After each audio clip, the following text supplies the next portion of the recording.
Buen día, mi nombre es Laura Pastorini y trabajo en la Universidad de San Martín, soy magíster en Historia Conceptual y lo que les voy a contar es una breve síntesis de mi trabajo de maestría. Se trata de pensar el concepto de inclusión educativa.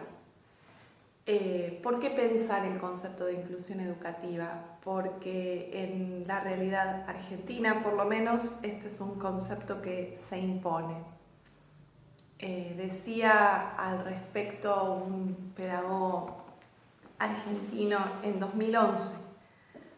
como si se tratara de un virus, la palabra inclusión se expande por todos lados, recubre todos los cuerpos, penetra en todas las instituciones, formatea todas las prácticas y se cree inmortal.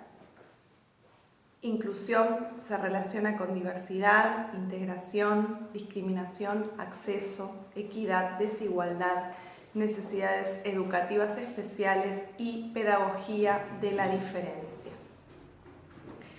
Este pedagogo, Estanislao Antelo, cerraba su artículo planteando que, emparentada con el culto reciente al all inclusive, llegamos al punto en que inclusión no quiere decir nada. Ahora bien, nosotros en este punto nos separamos de Estanislao Antelo porque creemos que inclusión educativa quiere decir muchas cosas. Realmente esta idea de Antelo de no quiere decir nada tal vez esté vinculada a la imposibilidad de asir fácilmente el sentido incorporado en ese concepto. Algo que es importante es que lo refiere tanto Estanislao Antelo como otros educadores, que el concepto de inclusión educativa genera a la vez mucho entusiasmo entre los docentes y cierta incomodidad por las dificultades en su aplicación. En este punto, el escenario sociohistórico sobre el que se monta el discurso de la inclusión educativa muestra que el deseo por hacer de la escuela un lugar que reciba a todos y a todas está asociado a la sensación compartida de que los esfuerzos realizados en esa búsqueda son infructuosos o al menos insuficientes. Bien,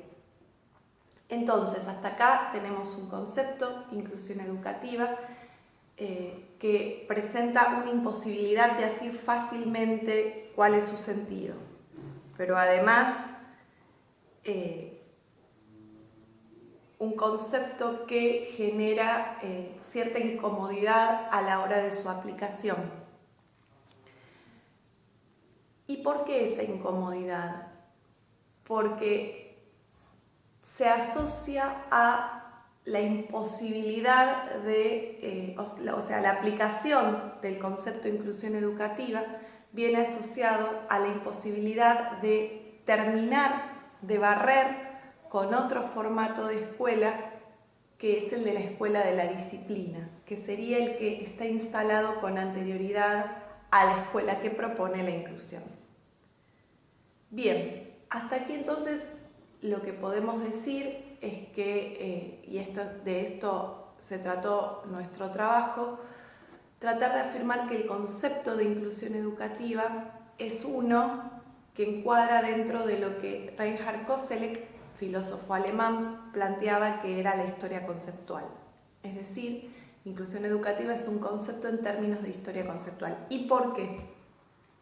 Primero porque es un concepto que se utiliza de manera polémica para referirse a una situación presente. Podríamos decir que es el nombre de la escuela actual o el nombre del ideal de escuela actual y que polemiza con otro formato de escuela anterior, que es el de la escuela de la disciplina. Además, este concepto tiene una pretensión de generalidad, es polisémico y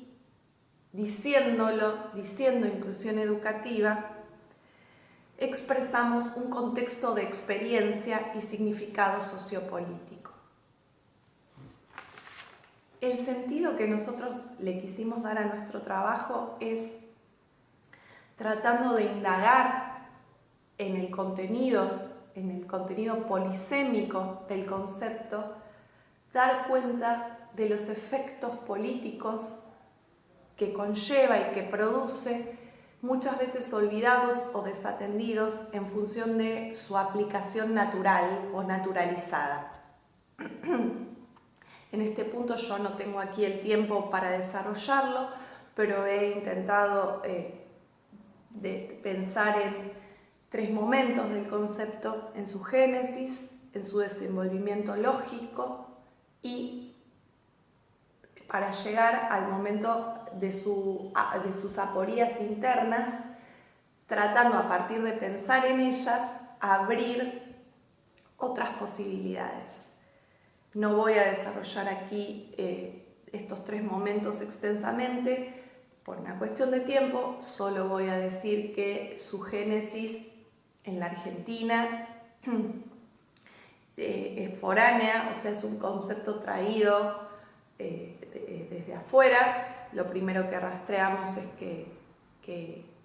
los organismos de educación internacionales como la UNESCO empiezan a hablar de algo parecido y empiezan a nombrar la idea de inclusión en los primeros 90, asociado a las políticas por el reconocimiento de las personas con discapacidad, pero luego esto es tomado por algunos técnicos en educación de Argentina y se expande para explicar un contexto nacional de crisis política, de crisis social y económica en los primeros años de este nuevo milenio, de esta época, y a través de la resignificación del concepto de inclusión educativa se intenta dar respuesta a una realidad nacional. En este punto, la semántica del concepto se carga de nuestra historia y a través de una compleja síntesis entre pasado, presente y futuro manifiesta su carácter polémico. La inclusión educativa mira hacia el futuro, lo planifica desde un presente en crisis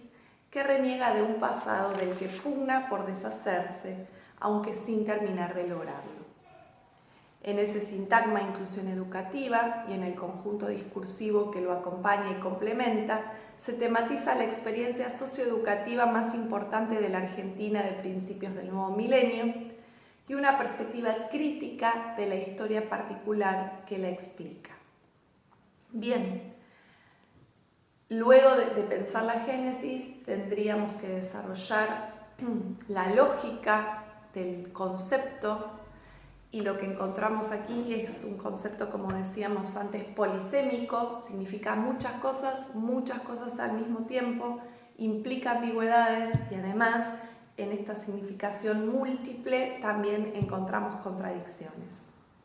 Ahora bien, sin desarrollar esto al punto al que quiero ir, es que la contradicción aporética más importante que yo encuentro en el interior del concepto es la de, al mismo tiempo, sostener el derecho a la diferencia y el derecho a la igualdad. Bien, entonces, en nombre del concepto de inclusión educativa, en aras del respeto por la igualdad y la participación ciudadana, se fomenta la pedagogía de la diferencia, que remite nuevamente a la igualdad, pero ya a una igualdad distinta a la de la igualdad más clásica en el sentido ilustrada. Esta nueva igualdad, esta igualdad que se desprende del concepto de inclusión educativa, es concebida ahora como la expresión de cada singularidad, dicho en otros términos como manifestación de la diversidad o de la diferencia. Ahora, aparece aquí una diferencia que paradójicamente no expresa respecto de qué se constituye. Pareciera ser una diferencia de todo lo demás, una diferencia sin más, aquella que remite directamente a la especificidad individual, a lo original y productivo que cada uno aporta. Entonces, diferencia que sustrae al sujeto a la banalidad de lo común. Y el problema, aquí llegamos al corazón del problema, porque la escuela es por excelencia aquella organización que se ocupa de lo común, de pensar lo común, de componer lo común, de darle continuidad a lo común. Entonces, el gran dilema que nos muestra el ejercicio de pensar filosóficamente, es decir, a partir de una indagación radical sobre el concepto de inclusión educativa, es que interviene en la escuela, incorpora en la escuela una manera de pensar lo educativo que sustrae al sujeto de la banalidad de lo común, es decir, que pone en cuestión los cimientos mismos de la escuela. Para ir terminando, esta nueva libertad remite a una forma de autenticidad que requiere a la identificación del individuo consigo mismo antes de toda confusión con los demás. En este marco, la emancipación misma cambia de orientación, puesto que reenvía a una liberación de las reglas preestablecidas que termina por cuestionar el derecho mismo que había sido elaborado por el Estado-Nación de forma republicana en pos de garantizar las libertades individuales. La educación parece así manifestar una torsión interna del liberalismo, ocupar el lugar emblemático de síntesis de la política moderna, tanto de sus conceptos distintivos como de sus aporías intrínsecas, fuente interminable de las disputas que la atraviesan. La educación entonces sería una síntesis de época, y esto está muy bien expresado por un filósofo como Bourget en el texto La democracia contra sí misma. Bien, entonces llegamos en este punto a una de las aporías más nucleares del corazón de la modernidad política, muy bien expresada por el filósofo italiano Giuseppe Duso, que es una aporía relativa a la constitución misma de la forma política moderna, que tiene que ver con la relación entre la unidad de la forma política-Estado y la multiplicidad de los individuos a los que esa forma política quiere contener. La alternativa que podemos pensar aquí, de la mano de la antropología francesa y la filosofía francesa, con Louis Dumont, Vincent de Combe, que en su crítica radical a la modernidad política, que de alguna manera nos permite salvar a la escuela, es la de empezar a pensar en la interpelación de los educandos, de los estudiantes, no ya en sus individualidades radicales, auténticas y aisladas del vínculo con los demás, sino a partir de su pertenencia a lo común, a partir de su ser parte de grupos. Y en este punto creemos que podríamos encontrar alguna alternativa para pensar lo educativo. Muy sintéticamente y muy rápidamente, lo que quise hacer aquí es vincular la idea de educación como paideia, es decir, como la transmisión del acervo cultural común de generación en generación, la transmisión insoslayable de ese acervo de cultura y tradición, la recepción de nuevas generaciones que son las herederas de esa tradición y las que luego con ella van a ser algo distintivo y propio, y la necesidad de pensar alternativas políticas que nos permitan vivir juntos y en este punto imaginarnos nuevos mundos posibles. Gracias.